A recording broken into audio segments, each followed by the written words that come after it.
नमस्ते everyone, Monika astrology में आपका बहुत बहुत स्वागत है। आज हम चर्चा करने जा रहे हैं धनु लग्न की और जुलाई महीने के राशिफल की। सबसे पहले शुरुआत करेंगे ग्रह गोचर के साथ।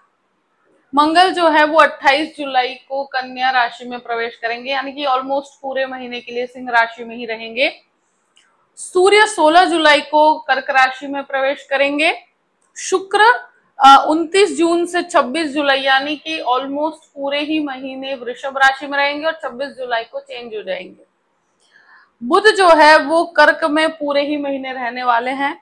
शनि वक्री होने जा रहे हैं। देखिए 13 जुलाई को शनि वक्री होंगे 28 नवंबर तक, यानी कि 138 डेज के लिए। बुध का वक्री भ्रमण भी होने वाला है 18 जुलाई को और 11 अगस्त तक 25 दिनों के लिए बुध का वक्री भ्रमण होगा। ये भी एक बहुत इंपॉर्टेंट फैक्टर है। तो इस महीने इस प्रकार से ग्रह गोचर है। सबसे पहले शुरुआत करेंगे आपके लग्न के साथ। धनु लग्न और लग्न का स्वामी बनता है गुरु, और गुरु आपके 7वें घर के अंदर है, सूर्य के साथ है शुरू के 15 दिन, और 16 तारीख को सूर्य यहां से चले जाएंगे। देखिए इस समय के अंदर सबसे पहली चीज लग्न लॉर्ड की जो परिस्थिति है तो वो लग्न को भी देखते हैं, सूर्य के साथ बहुत निकटता में है। ऐसी परिस्थिति में व्यक्ति बहुत ज्यादा स्पिरिचुअल भी होता है। ऐसी परिस्थिति में व्यक्ति आध्यात्मिक चिंतन में बहुत ज्यादा रुचि लेता है। यहाँ एक चीज है कि लग्न लॉर्ड का जब लग्न के ऊपर दृष्टि संबंध रहेगा तो ऐसी परिस्थिति में व्यक्ति निर्णय बड़ा, कहते हैं ना कि सोच समझ के लेते हैं, कभी एक स्थिरता देते हैं गुरु। तो गुरु के दृष्टि संबंध की वजह से मैं कहूंगी कि आप कोई भी परिस्थिति हो वहां पर आप बहुत ही सोच समझ के काम करेंगे और किसी न किसी की सलाह लेकर काम करेंगे। तो ये आपके लिए एक बेहतर परिस्थिति कहूंगी मैं। द्वितीय भाव की बात करते हैं। द्वितीयेश जो है शनि बनकर चतुर्थ भाव में है, वक्र अवस्था में है 13 तारीख के बाद। देखिए यहाँ एक चीज डेफिनेटली है कि फैमिली के अंदर जो भी परिस्थितियां हैं, आपकी वाणी बहुत ज्यादा फैमिली मैटर्स को लेकर स्पष्ट रहेगी। आप बहुत ज्यादा स्पष्टवादी रहेंगे वक्री शनि के अंदर। यहाँ हर चीज में आपके पॉइंट ऑफ व्यू एकदम क्लियर होंगे। और दूसरी चीज, यहाँ कोई भी मैटर को अगर रिजॉल्व करते हैं तो अब उसके अंदर काफी क्लैरिफिकेशन होगा। फैमिली इश्यूज को रिजॉल्व कर पाएंगे, मगर उसको जब आप बात करते हैं या कहीं पर भी आप चीजों को रखते हैं तो वहां एक थोड़ा सा सॉफ्टनेस रखिएगा तो आपके लिए बेहतर रहेगा। दूसरी मैं चीज कहूंगी कि ये बुध का दृष्टि संबंध भी इस सेकंड हाउस पे है। सूर्य का 15 तारीख के बाद यहाँ पर दृष्टि संबंध रहेगा। तो ऐसी परिस्थितियों में कभी कभी फैमिली इश्यूज या उसमें विवादित माहौल रहता है, तो वहां पर थोड़ा सा आप अपने आप को संयम में रखिएगा। देखिए सेविंग्स यहाँ पर कहीं ना कहीं खर्च होती हुई नजर आती है। सेविंग्स के अंदर एक तरह से कहा जाए कि अगर कोई प्रॉपर्टी के अंदर इन्वेस्टमेंट करते हैं या इस तरह की परिस्थितियां हैं तो उसके लिए बेहतर कहूंगी। दूसरी चीज, सेविंग ग्रेजुअल लेवल तक बढ़ पाएगी मगर खर्चे वहां पर बने रहेंगे। तृतीय भाव की बात करते हैं। तृतीयेश चतुर्थ भाव में है। तृतीय भाव में राहु है। राहु बहुत ज्यादा एनर्जेटिक बना देता है व्यक्ति को। ट्रैवलिंग से बहुत लाभ होता है। यहाँ टेक्निकल पर्सन्स के लिए एक नई नई चीजें सीखने का समय है। आप हर चीज को अनुभव करके सीखेंगे और साथ में जो मार्केटिंग है, सेल्स है, जो भी आप पब्लिकली बात करते हैं उसमें बहुत ज्यादा आप कहते हैं ना कि टेक्निकल चीजों को लेकर बहुत ज्यादा केंद्रित रहेंगे। ये एक चीज डेफिनेटली है कि राहु जो है व्यक्ति को बहुत ज्यादा एनर्जेटिक बना देता है और एक आपके अंदर कार्य करने के अंदर वो एक क्षमता रहेगी, लोगों को और मार्केट को समझने की स्किल्स ये देता है। तो उस तरीके से देखा जाए तो आप इस महीने बहुत कुछ टेक्निकली सीख पाएंगे और ट्रैवलिंग से आपको काफी अच्छा लाभ रहेगा। चतुर्थ भाव की बात करते हैं। चतुर्थेश सप्तम भाव में है। चतुर्थ भाव में शनि है। शनि वक्र अवस्था में है 13 तारीख के बाद। देखिए यहाँ प्रॉपर्टी संबंधित अगर कोई भी जैसे काम चल रहा है, आप सोच रहे हैं कोई पुराना घर लेकर उसे रिनोवेट करवाना चाहते हैं, या आपका ऑलरेडी कोई जगह है उस पे कोई रिनोवेशन का काम करवाना चाहते हैं, तो इस समय में आप ये काम कर पाएंगे। 13 तारीख के बाद ये चीजें और भी ज्यादा स्पीड से होगी। कोई भी हेरिडिटी की प्रॉपर्टी का विवाद है तो वहां पर चीजें रिजॉल्व होंगी, मगर शनि वक्री होने की वजह से छोटे मोटे झगड़े विवाद की परिस्थिति होगी। मगर यहाँ पर आपको प्रॉपर्टी से लाभ है। प्रॉपर्टी रिनोवेशन के पीछे कुछ खर्च ज्यादा होता हुआ नजर आता है, तो ऐसी परिस्थितियों में मगर प्रॉपर्टी से आपको फाइनेंशियली तो गेन ही होगा, लाभ ही होगा। दूसरी चीज मैं डेफिनेटली कहूंगी कि शनि का ये वक्री भ्रमण, अगर एक तरह से कहा जाए कि कुछ चीजें जो रुकी हुई है उसके अंदर आपके डिसीजंस आएंगे, आप उसमें शुरुआत करेंगे नई, एक काम के अंदर एक क्लैरिटी होगी कि किस प्रकार से आपको काम आगे बढ़ाना है। ये है कि मंगल का यहाँ पर जो दृष्टि संबंध रहेगा, ये आपके चतुर्थ भाव से भी जुड़ा हुआ है, तो प्रॉपर्टी से आपको बहुत अच्छे से लाभ होंगे। यहाँ एक चीज डेफिनेटली है कि ब्रदर सिस्टर रिलेशनशिप में या फैमिली के अंदर कोई भी प्रकार का अगर कोई प्रॉपर्टी डिस्प्यूट चल रहा है तो वहां पर थोड़ा सा विवादित माहौल है, वहां पर आपको संयम बना के रखना है। अग्रेशन यहाँ पर आप पे हावी ना हो, इस चीज का ध्यान, क्योंकि चतुर्थ भाव मन का होता है और मन के ऊपर जब मंगल का और शनि का जिस तरह का ग्रह का कॉम्बिनेशन बनता है, शनि और मंगल का दृष्टि संबंध बन रहा है, शनि वक्री है, तो व्यक्ति को बहुत ज्यादा शॉर्ट टेम्पर्ड बना देता है। तो थोड़ा सा सोच समझ के बोलिएगा। आपके लिए फाइनेंशियल गेन है, आपके लिए प्रॉपर्टी से लाभ तो डेफिनेटली है, मगर यहाँ संबंधों को लेकर आपको थोड़ा सा शांति से ही रिजॉल्व करोगे तो आपके लिए अच्छा है। अब बात करते हैं पंचम भाव की। देखिए, पंचम भाव का स्वामी मंगल है और मंगल आपके नवम भाव में केतु के साथ बैठे हैं। यहाँ जो भी मेडिसिन में पढ़ते हैं, जो लॉ के प्रोफेशन में है, स्टूडेंट्स के लिए लाभकारी कहूंगी मैं। स्टूडेंट्स का एक जगह से दूसरी जगह पर एडमिशन होने का प्रोसेस हो सकता है, कहीं पर भी स्थान परिवर्तन भी होता है तो आपके लिए बेहतर है। यहाँ स्पेशली आईटी और मेडिसिन के छात्र हैं उनके लिए बहुत अच्छी परिस्थिति है। जो भी हायर एजुकेशन के लिए जाना चाहते हैं उन स्टूडेंट्स के लिए भी समय सफलताओं से भरा हुआ कहूंगी मैं। यहाँ एक चीज है कि आप अगर धनु लग्न के हैं तो आपकी संतान का भी कहीं ना कहीं एजुकेशन के अंदर सफलता के योग बनते हैं। शेयर मार्केट की बात की जाए तो देखिए, शेयर मार्केट के अंदर ग्रेजुअल लेवल तक आपको सफलताएं मिलेगी। आप कैलकुलेटिव अप्रोच रखिएगा तो इस महीने लाभ की परिस्थिति यहाँ देखने को मिलती है। अब बात करते हैं आपके 6th हाउस की। 6th हाउस में शुक्र स्वग्रही है, आपके 11th लॉर्ड बनके भी यहाँ शुक्र बैठे हैं। ऐसी परिस्थितियों में जो भी कर्ज लेते हैं, कर्ज को लेकर इंसान को थोड़ी सी परेशानियां रहती है। स्वग्रही शुक्र है तो वैसे तो कोई आपको पे ऑफ करने में ज्यादा समस्या नहीं रहेगी, मगर कैलकुलेटिव अप्रोच और जितना आपकी मतलब रिस्क उठाने की क्षमता हो उससे ज्यादा मत लीजिएगा तो आपके लिए बेहतर है, क्योंकि 11वें स्थान का स्वामी बनकर बैठा है तो बहुत लोन से संबंधित हैवी बर्डन जो होता है वो उठाने में बड़ी समस्याएं होती है।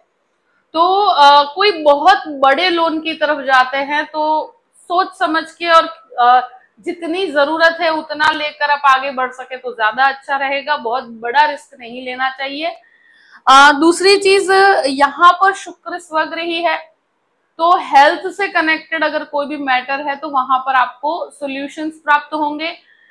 यही है कि शुगर रिलेटेड प्रॉब्लम, कहीं पर भी एक तरह से कहा जाए कि थायराइड से संबंधित समस्या हो, हार्मोनल कोई प्रॉब्लम्स हो तो वहां अपने स्वास्थ्य को लेकर थोड़ा सा ध्यान रखिएगा। शनि का यहाँ पर दृष्टि संबंध भी है।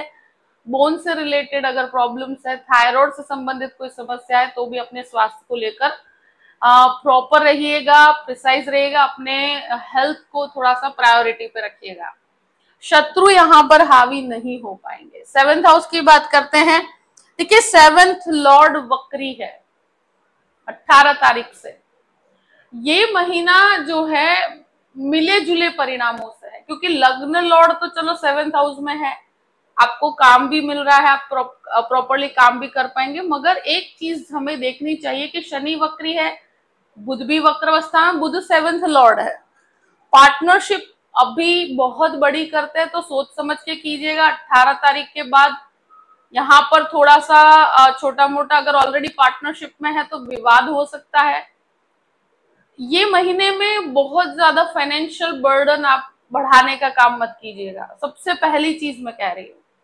यहाँ ये 7th हाउस में इनिशियली जो गुरु थोड़े समय के लिए अस्त भी रहेंगे, सूर्य भी है यहाँ पर, तो ये बिजनेस के अंदर तो बढ़ोतरी करते हैं क्योंकि भाग्य का स्वामी बनकर 15 दिन के लिए यहाँ पर है। जो आप काम कर रहे हैं उसमें बहुत अच्छा परफॉर्म भी कर पाएंगे। यहाँ एक चीज है कि बहुत बड़े फाइनेंशियल रिस्क की तरफ नहीं जाना चाहिए। दूसरी चीज, यहाँ गुरु और सूर्य साथ में होने पर गृहस्थ जीवन में ईगो क्लैश का सामना करना पड़ता है। और साथ साथ में बुध 7th लॉर्ड बनकर अष्टम भाव में वक्री परिस्थिति में है, तो 18 तारीख के बाद ये परिस्थितियां बनती है कि जहां पर आपको मैरिड लाइफ में एडजस्टमेंट इश्यूज होते हैं, कुछ उतार चढ़ाव का सामना करना पड़ता है। जो ऑलरेडी जो नहीं मैरिज किए हुए हैं, तो जैसे कि अनमैरिड लोग हैं, तो उनको भी मैरिज फाइनलाइज होने में काफी समस्या का सामना करना पड़ता है।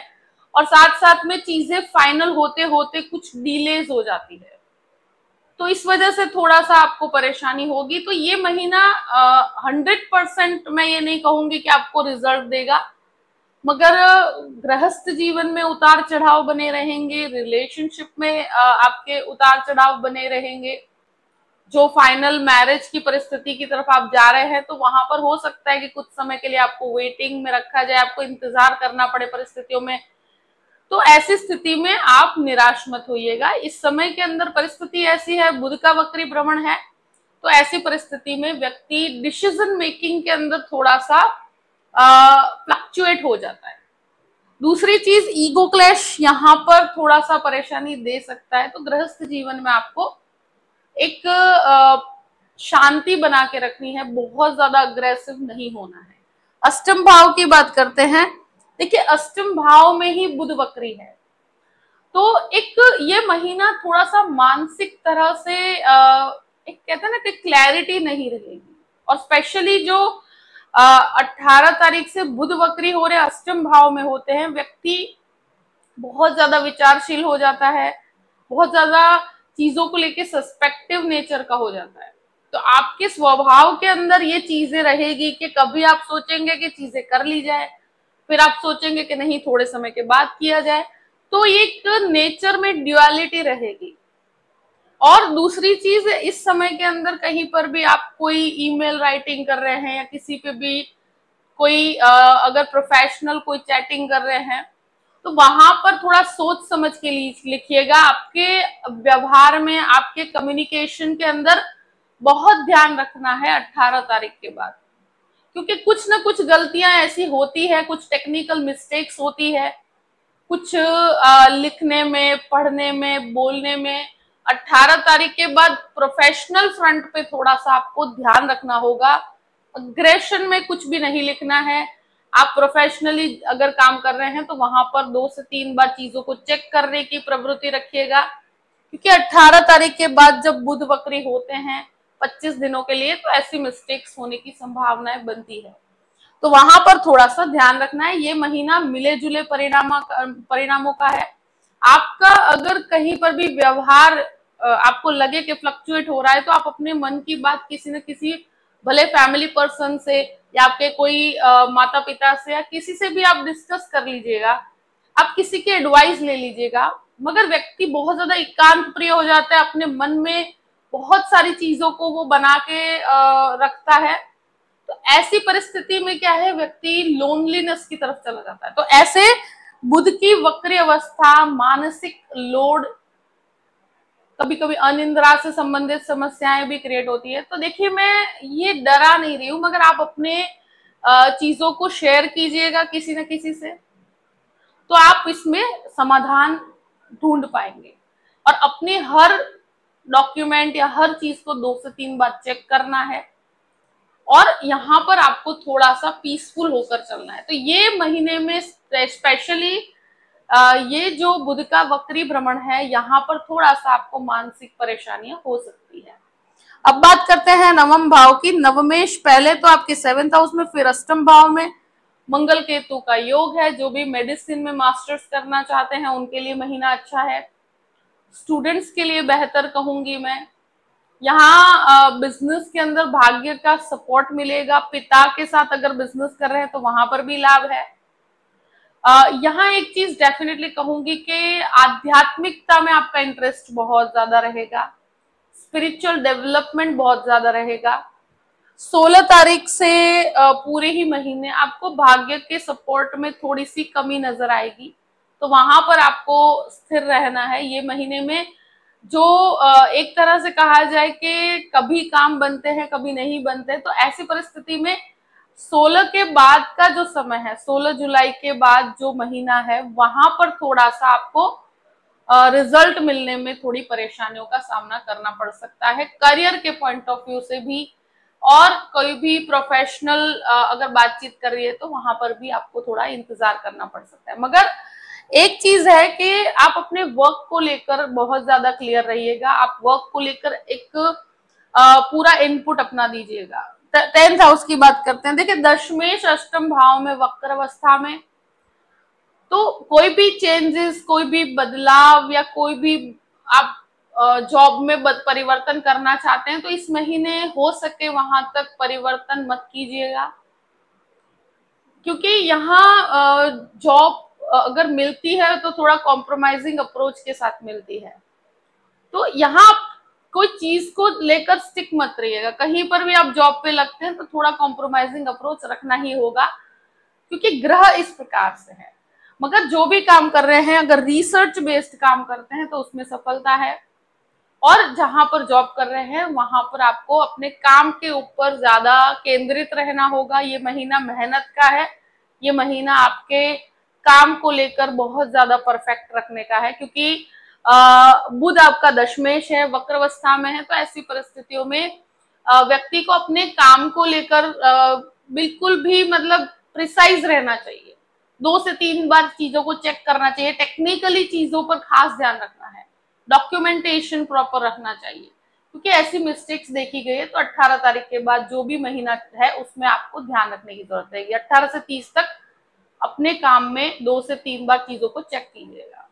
और परिवर्तन कोई भी करते हैं तो जल्दबाजी नहीं करनी है। अब 11th हाउस का 6th हाउस में भ्रमण, तो फाइनेंशियल जो बर्डन है वो डेफिनेटली रहेंगे। आपकी इनकम जो है जिस प्रकार से चलती रही है वो ही चलेगी। और यहाँ पर एक चीज है कि लोन को बहुत ज्यादा बढ़ाने का काम मत कीजिएगा। ग्रेजुअल लेवल तक कर सकते हैं, उतना ही रिस्क लीजिएगा जितना कि आप उसको पे ऑफ कर सके, जितना आपकी कैपेसिटी हो। बहुत बड़े लोन लेने की प्रक्रिया की तरफ नहीं जाना है। फाइनेंशियली ये महीना बहुत बड़े बदलावों का नहीं है, मगर आपके लिए जो फ्लो ऑफ इनकम होनी है वो डेफिनेटली रहेगी। बहुत बड़े बदलाव नहीं है इस महीने। 12th हाउस की बात करते हैं। 12th लॉर्ड जो है वो आपके नवम भाव में केतु के साथ है। स्टूडेंट्स विदेश जाकर पढ़ना चाहते हैं तो ये समय बहुत अच्छा है उसके लिए। स्टूडेंट्स के लिए समय बहुत ही बेहतर रहेगा। स्पेशली जो मेडिसिन में पढ़ते हैं या लॉ के प्रोफेशन में, आईटी में, एमबीए करना चाहते हैं, उन सबके लिए, और स्पेशली विदेश जाकर पढ़ना चाहते हैं तो ये समय बहुत ही अच्छा है उसके लिए। कोई भी इस प्रकार का अगर आप स्टूडेंट के हिसाब से आप बाहर जाना चाहते हैं तो आपके लिए समय बहुत ही अच्छा है। शुक्र का दृष्टि संबंध है, तो यहाँ पर आप घर का कोई भी रिनोवेशन भी करवा रहे हैं तो उसके पीछे कुछ ऐसा एक्सपेंसेस ज्यादा होते हुए नजर आते हैं। घूमने के पीछे अगर एक्सपेंसेस करते हैं तो वो भी ज्यादा रहेंगे। कोई भी लीगल बैटल है तो वहां पर भी आपको सफलता मिलेगी। तो एक तरह से कहा जाए कि इस समय बाकी हर तरह से आपके लिए अच्छा है। फाइनेंशियल फ्लो ऑफ इनकम में उतार चढ़ाव डेफिनेटली देखने को मिलेगा। जो भी परिस्थिति है मैंने आपके सामने रख दी है। आई होप कि ये वीडियो आपको पसंद आया होगा। पसंद आया हो तो लाइक भी कीजिएगा और सब्सक्राइब भी कीजिएगा। Thank you so much. जय श्री कृष्णा।